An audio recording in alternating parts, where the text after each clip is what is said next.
김동섭의 인사이트, 오늘도 김동섭 전략가님의 인사이트를 들어보겠습니다. 어서 오십시오. 네, 안녕하세요.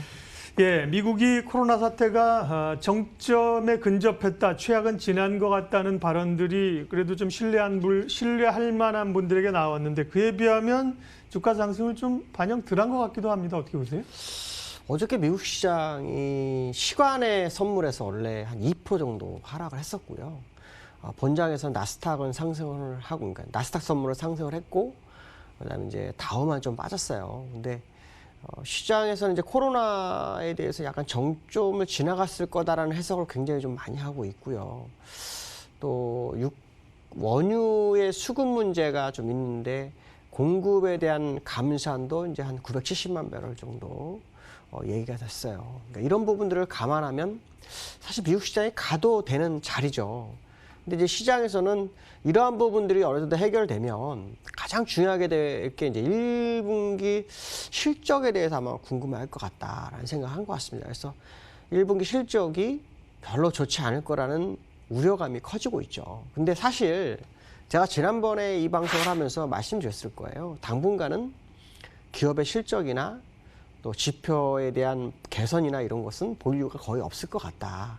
그러니까 사실 어떻게 보면은 주가를 살짝 뺀 재료가 됐지만 의미 없을 것 같다라고 보여주면 될 것 같고요. 다만 이 코로나가 정점을 정말 지나간 건지를 확인하는 거 하나, 그다음에 유가에서 유가를 상승시킬 수 있는 원유 감산에 대한 부분이 시장에 어떻게 다시 반영되는지를 봐야 될 것 같습니다. 물론 시간에서는 약간 그 실망이 좀 나왔었죠. 왜냐하면 1,500만 바렐 이상 감산을 예상했는데 거기까지 되지 않았죠. 하지만 감산 추세라는 거에 대해서만큼은 우리는 생각을 해야 될 것 같고요. 실제로 이 감산보다는요, 수요가 증가를 해야 돼요. 한 10년 동안 보시면 경제가 약간 불안하면서 수요는 그렇게 증가를 못했어요. 그러니까 그러다 보니까 지금 이런 상황까지 왔는데요. 아마 수요 증가도 좀 있어야 된다라고 보셔야 될 것 같고, 그 수요 증가가 있기 전까지는 감산으로 유가를 끌어올릴 수밖에 없지 않느냐. 그렇기 때문에 추가적 감산에 대한 기대감을 아마 시장에서 가질 거라고 예상이 되고 있고요. 어저께는 사실은 실망을 했지만 그렇게 많이 뺀 상황이 아니었기 때문에 오늘부터는 다시 미국 시장이 기지개를 피지 않겠나라는 해석을 해봐야 될 것 같고요. 실제로 기술적 분석상으로도 제가 말씀드렸지만 지금 자리가 굉장히 부담되는 건 맞습니다. 그렇지만 돌파는 꼭 해야 됩니다. 어떤 부분이었냐면 어저께 말씀드리고 있는데요. 후행 스팬이 이제 캔들에 이제 마주하고 있거든요. 이렇게 뜨는 경우가 사실은 많지가 않아요. 보통 이렇게 가서 이렇게 가죠. 만약에 이렇게 해서 이렇게 가는 상황이 발생하면 U자형 상승이 되죠. 그럼 굉장히 힘들어집니다, 시장이. 근데 저는 그건 아닐 거라고 봅니다. 보통 이렇게 내려갔다 이렇게 올라가기도 합니다. 근데 그런 경우 수가 굉장히 제약됐지만 그 제약된 상황 속에서도 시장 상황을 만들어주고 있잖아요. 아시겠지만 돈을 많이 풀고 금리를 인하했고 코로나도 약간 정점을 미국까지 돌아간 상태에서 미국이 정점 가능성이 있다면 또 원유 감산이 일부 진행되고 있다면 충분히 위로 올릴 수 있다고 봅니다. 이건 월봉이기 때문에 이달 말까지 봐야 돼요. 그러나 분명한 것은 뭐냐면 저항대에 있는 것은 맞다는 거죠. 저항과 마주했던 미국 시장의 모습으로 보았을 때는 상승은 분명히 하긴 할 건데 힘겨운 상승이 조금 있을 수 있는 부분이 있다. 그러나 아마도 더 상승할 수 있고요. 특히 이 미국이 벌써부터 실적 시즌에 대해서 이제 주시를 하는데요. 미국은 과거 사례를 보면 약간 특이합니다. 엄살을 많이 떨어놓고 약간 괜찮으면 선방했네 하는 게 미국 시장이었어요. 이런 부분을 본다면 사실은 미리 분위기를 형성하고 있는 거죠. 굉장히 어려운 부분이 있으니까 실적에 대한 우려감이 있다. 그러면 실적 컨센서스를 엄청 내려놓습니다. 그래놓고 적절히 맞아떨어지면 그게 시장의 상승의 계기가 되죠. 제가 왜 이 말씀을 드리냐면 미국 시장이 결국 이 실적으로 주가를 끌어올릴 수도 있다. 지금 아시겠지만 실적이 안 좋을 수밖에 없는 건 사실이지만 그 컨센서스 자체가 굉장히 낮은 상태로 설정하는 그러한 밑밥을 깔았다라고 보시면 맞을 것 같다. 그렇기 때문에 향후 시장에 상승할 수 있는 많은 재료들을 시장을 만들기 위해서 주변 작업을 하고 있는 것으로 해석하는 게 더 맞지 않을까 이렇게 말씀드릴 수 있고요. 두 번째로는 우리나라 경제에 대해서 다음 달 정상화 얘기가 나옵니다.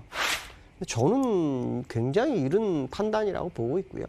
한국 경제가 다시 정상화된다? 이건 쉽지가 않죠. 왜냐하면 이 이전에도요.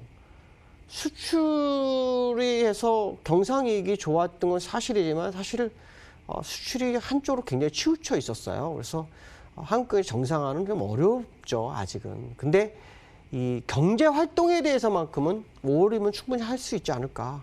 그러니까 경제 활동이 정상 궤도로 다시 진입할 수 있는 기회는 온 것 같은데 한국 경제가 완전히 정상화 가기까지는 정말 많은 시간이 필요할 것 같다는 해석을 해야 될 것 같고요.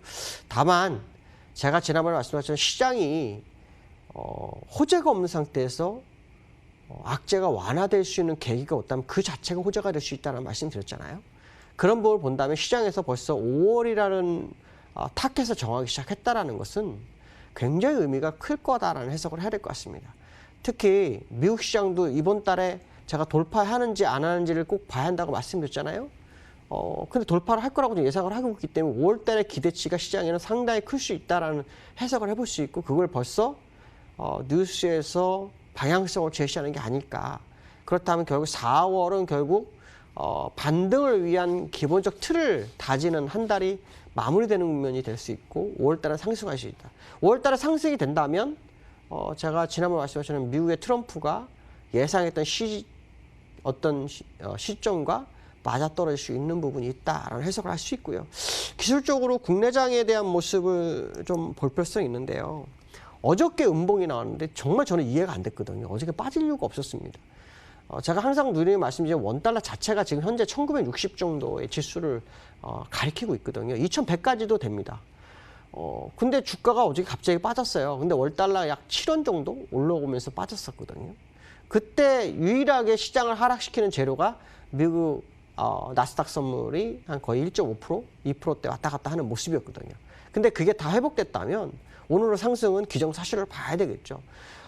재미난 것은 뭐냐면 5일선을 깨트리지 않고 움직이고 있다는 거죠. 어저께 살짝 깨트렸는데 바로 타버립니다. 이 시장의 힘이 굉장히 강하다는 것을 의미하고 반증하고 있고요. 60일선까지 가기 위한 노력이 빠르게 진행될 수 있습니다. 아마 60일선까지는 이달 말 정도 보고 있습니다. 왜냐하면 미국이 월봉 뚫어주는 모습을 좀 확인하려는 시장의 모습이 있을 거라는 해석을 해볼 수 있고요. 그 상태라고 하면 지금 사실은 약간 눌려서 좀 어려움이 많을 겁니다. 아마 종목별로 보시면 몇 개 종목을 제외하고는 종목들이 장중 고점을 찍고 약간 밀리는 경향이 상당히 있거든요. 순환매가 이루어지면서 방향성을 탐색하는 그런 상황이 아닐까 이런 해석을 한번 해볼 수 있고요. 세 번째로는 우리나라 시장에서 지금 또 개인들이 신용융자를 또 쓰려는 것 같습니다.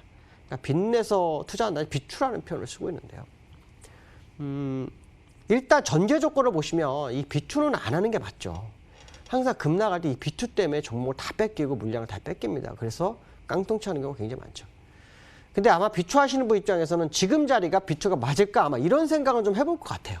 근데 저는 이제 그 부분에 대해서만 말씀드리려 합니다. 비투는 일단 안 하는 게 정석이지만 비투를 생각하시는 분 입장에서는 기술적 분석이나 위치가 아주 중요할 것 같다는 해석을 할 수 있어요. 위치상으로는 굉장히 나쁘지 않은 상태입니다. 특히 이 일봉 상태를 보실 게 아니라 월봉을 봐야 되는데요. 월봉을 보시면 장대 음봉이 3개가 나왔잖아요. 그렇죠? 여기서부터 하락했으면 절반이지만 여기서부터 하락은 절반이 안 온 상태예요. 특히 제가 추세선 그은 상태에서 언더슈팅 갔다가 올라와서 요 지점에까지 올라왔다 양봉을 줬거든요. 근데 지금 상황으로 보시면은 아직도 5월선까지의 공간이 굉장히 많이 남았어요. 그러니까 비추를 생각하신 분은 아마 기술적 분석을 봤으리라고 보고 그 입장에서 본다면 그 사람들은 할 수밖에 없는 상황이 아니었을까라는 생각합니다. 물론 비투는 절대 해서는 안 되는 거지만 만약에 이 자리가 그런 자리가 맞을 거냐고 저한테 물어본다면 기술적으로는 바닥 국면이 맞을 거라는 해석을 할 수 있고요.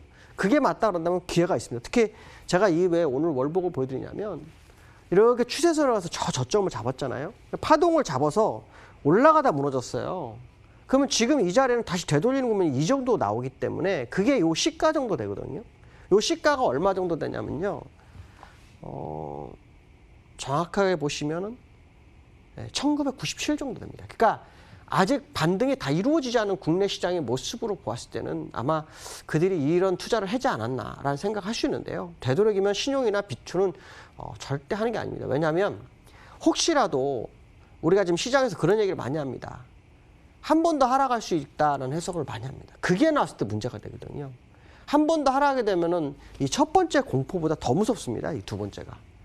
그렇기 때문에 만약에 하시고 한 번 더 내려온 거 확인하든지 아니면 안 하시는 게 사실은 더 좋은 방법이다. 그러나 기술적 위치상으로는 아직도 갈 길이 굉장히 많기 때문에 아마도 그런 부분에서 접근한 것이 아닐까.